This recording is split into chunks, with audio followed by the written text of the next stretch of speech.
In 1992, 7 of the hottest artists in comics left Marvel to form Image Comics, and before long, one of those artists had a hit on their hands. Todd McFarlane's Spawn quickly became a phenomenon. The story of a Black Ops soldier killed in action and resurrected as a supernatural warrior meant to serve the will of Hell, Spawn has turned into a media empire with almost 300 issues of his own comic, numerous spin-offs, video games, an HBO animated series, a live-action movie, and more. Welcome to my world. From Todd McFarlane's Spawn, Cygor, T-Spawn. From the fairly public legal battles to the character's surprising secret origin, here are the stories about Spawn that you won't find on the comic page.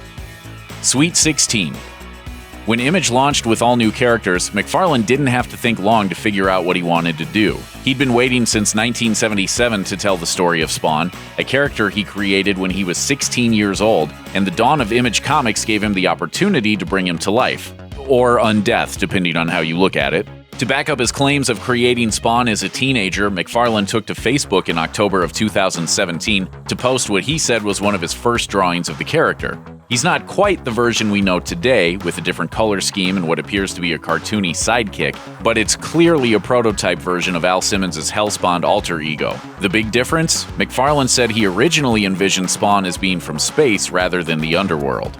Like Dundee, Spawn, getting full of Hell's armies. So many powers.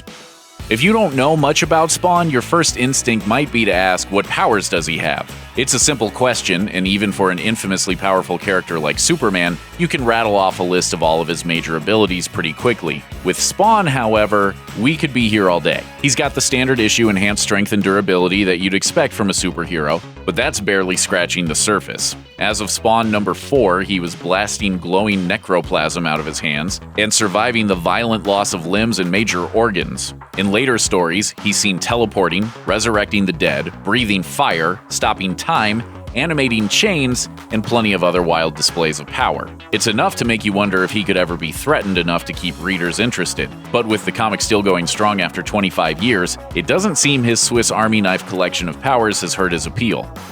A landmark in diversity. Before his death and resurrection, Spawn was Al Simmons, a black man. You wouldn't know that from looking at his full body costume or even the rotted corpse underneath, but that's also on purpose.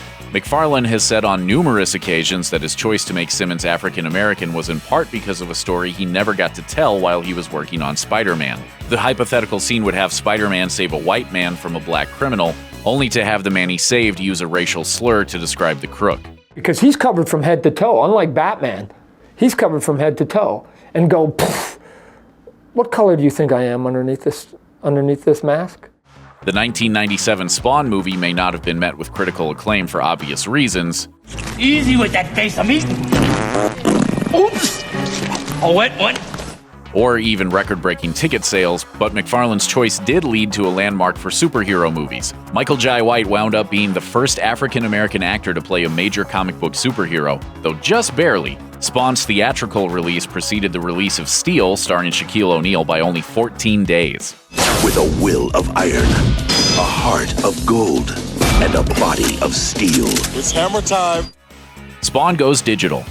By leaving Marvel at the height of his popularity, co-founding a successful independent publisher, and using a single character's success to launch a cross-media empire, it's easy to argue Todd McFarlane spent a lot of time on the bleeding edge of the comics industry. That's why it's so surprising that when it came to digital publishing, he was one of the last creators to get on board. McFarlane told the Washington Post that holding off from digital publishing was his way of staying loyal to brick-and-mortar comic book shops by keeping Spawn on the shelves and off the tablets. Eventually, though, the convenience of digital won out. At the release of Spawn number 250 in 2015, the entire library became available online. The unreleased crossover.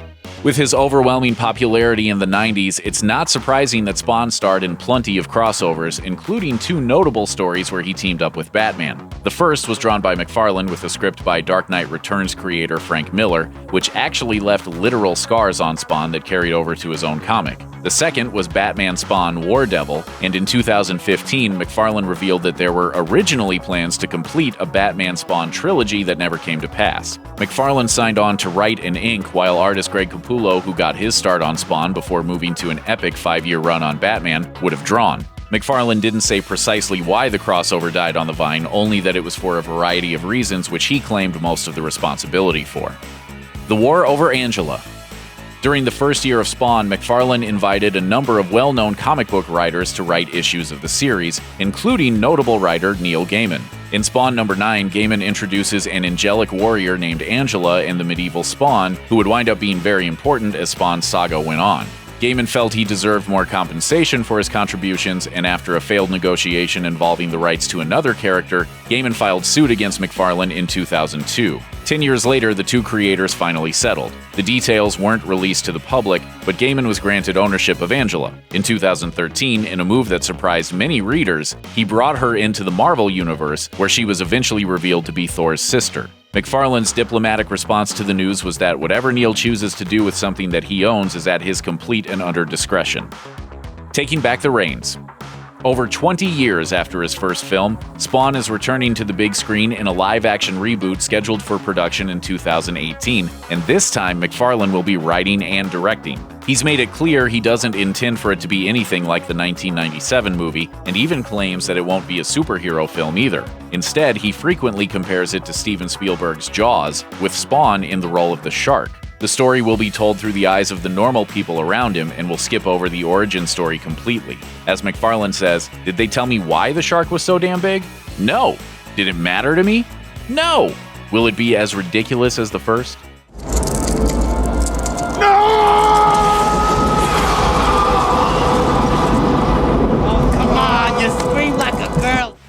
Thanks for watching. Click the looper icon to subscribe to our YouTube channel, plus check out all this cool stuff we know you'll love too.